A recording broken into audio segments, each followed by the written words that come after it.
Well, congregation, this Sunday morning we were looking at one of the most well-known stories in all of Scripture. And of course, we were looking at Daniel 6, Daniel in the lion's den. And while this is one of the most familiar stories, it is one that's incredibly relevant for our own day. And so our title for the sermon was Into the Lion's Den. We began by noting the similarities and differences between Daniel's day and our own day. First, the similarities. There is a state-ordered restriction on worship. That was true for Daniel, and it is true for us. And second, the state opposes God and is often infringing itself on God's authority. In Daniel's day, Darius was saying, "Only pray to me." And so he was putting himself in God's place. And in our own day, our government has redefined marriage and has defined when life begins. And of course, this is only God's prerogative and not the government's. And yet there are some important differences. And the most important one is the fact that in Daniel's day, he was dealing with overt persecution, whereas today we are dealing with a public health situation. And therefore, in Daniel's day, he saw targeted restrictions on worship, whereas our restrictions are of a general nature, impacting schools, shopping malls, and yes, worship as well. And so this is a major difference, and it's one that must be recognized.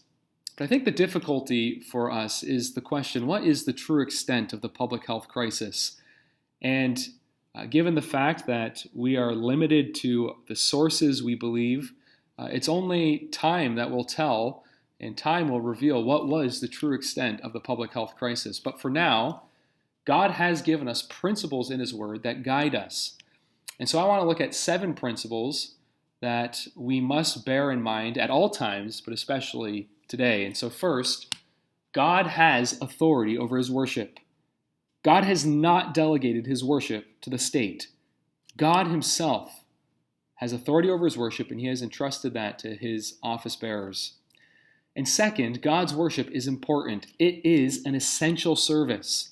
That is something we must hang on to as we're maybe forced to worship from home with regulations. We can't take it or leave it. God's worship is important. Third, we must protect our neighbors from harm as much as we can. This is coming from the 6th commandment. And it's here at this point that we see the different spheres in sphere sovereignty where they're overlapping.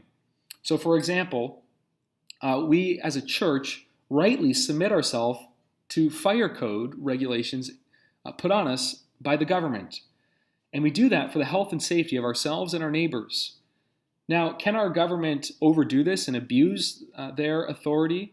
Of course. And so we look for fair and neutral laws and speak up when Christians are uniquely targeted. And that's something that is true also in this pandemic as well. Fourth, in persecution, our health and safety is not our first priority. God's worship is our first priority in persecution. And so like Daniel, we are willing to die for God's worship. Fifth, we must have a basic attitude of respect towards authorities. In spite of his incredible difficult circumstances, Daniel's everyday life was marked by submission to authorities, and this earned him favor with pagan kings. There were only a few extreme incidences in his life where he rightly rebelled against them, like he did in Daniel 6. But for the whole, he respected authorities, and so Darius loved him. 6, don't place your ultimate trust in princes. If Daniel did, he would have been greatly disappointed in Darius's efforts. But finally, trust the living and reigning God of salvation. Our God is the rescuing God who is able to save. He is the one who is in control of kings and beasts and, yes, pandemics as well. He is the one who's present with His people in affliction. He works all things for His glory and His people's good, and He is the one who will in the end vindicate His people. And so, congregation, above all, in these difficult days, let us put on faith. Let's put on faith, trust in our rescuing God. And so may faith, hope, and love be evidently displayed in us in these trying times.